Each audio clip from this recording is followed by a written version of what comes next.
Hello and good morning all of you. How are you today? Fine. Okay, today we are going to learn subject Hindi grammar class 7. Okay, chapter 23 है आपका मुहावरे. ठीक है. अब मुहावरे क्या होता है चलिए देखते हैं. कभी कभी हम अपनी भाषा में ऐसे शब्दों का प्रयोग करते हैं जो मूल अर्थ से भिन्न विशेष अर्थ को दर्शाते हैं, जिनमें भाषा रोचक और प्रभावशाली बन जाती है. ये शब्द क्या होते हैं? मुहावरे कहलाते हैं. जैसे उल्लू बनाना. इन शब्दों का प्रयोग देखिए. पढ़ने के नाम पर पुस्तक खोलकर बैठे रहना, किसी और को नहीं अपने आप को उल्लू बनाना है. इन शब्दों को उल्लू से कोई संबंध नहीं है. यहाँ इसका अर्थ है मूर्ख बनाना या धोखे में रखना. इस प्रकार विशेष अर्थ प्रकट करने वाले मुहावरे सीधी सादी भाषा को अनोखे ढंग से प्रकट करते हैं. मुहावरे स्वतंत्र वाक्य नहीं होते, ये किसी वाक्य के अंश होते हैं. ठीक है. आपको मुहावरा किसे कहा जाता है? कभी कभी हम अपनी भाषा में ऐसे शब्दों का प्रयोग करते हैं जो मूल अर्थ से भिन्न विशेष अर्थ को दर्शाते हैं, जिनमें भाषा रोचक और प्रभावशाली बन जाती है. ये शब्द जो है क्या है?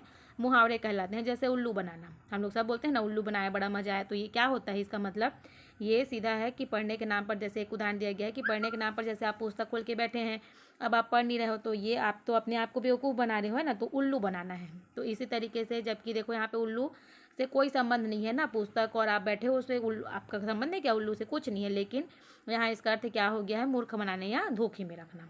तो यहाँ पे इसी तरीके से देखिए बहुत सारे दिए गए हैं निम्नलिखित मुहावरे. उनके अर्थ को प्रयोग द्वारा समझिए और अपनी भाषा में प्रयोग कीजिए.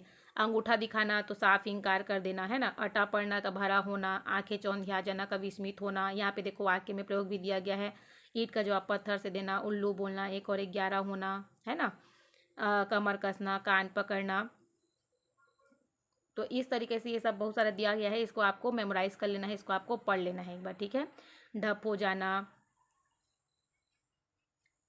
ठप हो जाना, खाली हाथ जाना, कोल्हू का बैल, गांठ बांधना, गिरगिट की तरह रंग बदलना, घर का उजाला, घर भरना, घी दूध का नदिया बहाना, है ना. चक्कर में पड़ना, चौपट होना, जान में जान आना, टका सा जवाब देना, टस से मस ना होना, काम तमाम करना, कूट कूट कर भरना माने बहुत अधिक होना, है ना. बिना बात की बात तो बिना किसी कारण के झगड़ा करना. इस तरीके से तीतर बितर होना तो इधर उधर बिखर जाना, दांतों तले उंगली दबाना तो हैरान होना, दाल ना गलना तो प्रयत्न सफल ना होना, है ना. दिन फिरना तो अच्छा समय ना आना, दुहाई देना मदद के लिए पुकारना, धाक जमाना प्रभाव डालना, है ना. नाम फैलना, मशहूर होना, न्योछावर करना, बलिदान करना होता है उसका मतलब. पद चिन्हों पर चलना मीन्स अनुकरण करना होता है, अनुसरण करना होता है ना. पीछे हटना, हार मानना, पेट पालना, निर्वाह करना. पेट में दाढ़ी होना मतलब छोटा होने पर भी बहुत चालाक होना.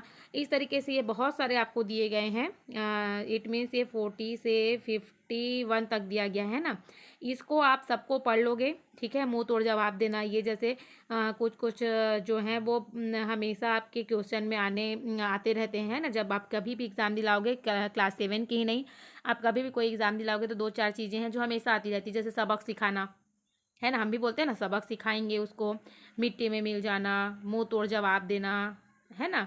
हाथ खींचना, हाथ धोकर पीछे पड़ना, डिंग हाँकना, ये सब बहुत सारा चीज़ है. पेट में दाढ़ी होना, न्योछावर करना, है ना. इसमें जैसे है दाल न गलना, दांतों तले उंगली दबा देना. इस तरीके से बहुत सारा चीज़ें हैं जो एग्ज़ाम में आते हैं, है ना. तो इसको आप पूरे बुक को अच्छे से पढ़ लोगे. ठीक है. इसमें जो दिया गया है ये तो हम आपको बताएंगे, बट आप ये बुक को पूरी अच्छी तरीके से पढ़ लोगे. एक एक का मीनिंग और एक एक का प्रयोग जो है आप अपने हिसाब से देख लोगे. ठीक है. तो जब आप मीनिंग देखोगे और इसको देखोगे तो आपको समझ में आ जाएगा. ये आपको लिखना जरूरी नहीं है. जैसे यहाँ पे लिखा है हाथ खींचना या सहायता बंद, हाथ खींचना का मीन्स होता है सहायता बंद करना, है ना. तो पुत्र की बुरी आदतें देखकर जनक ने जगन ने हाथ खींच लिया. तो आप इसमें कुछ भी बना सकते हो वाक्य उससे रिलेटेड. ठीक है. कि सहायता बंद करना है आपको तो आप कुछ भी बना सकते हो उससे रिलेटेड. ठीक है. ये नहीं कि आपको इसी को पूरा मेमोराइज कर लेना है कि बस इसी को आना है, समय निकल जाने पर तुम केवल हाथ मलते रह जाओगे. बस ये नहीं, आपको इससे रिलेटेड, इसीलिए आपको अर्थ जानना जरूरी है.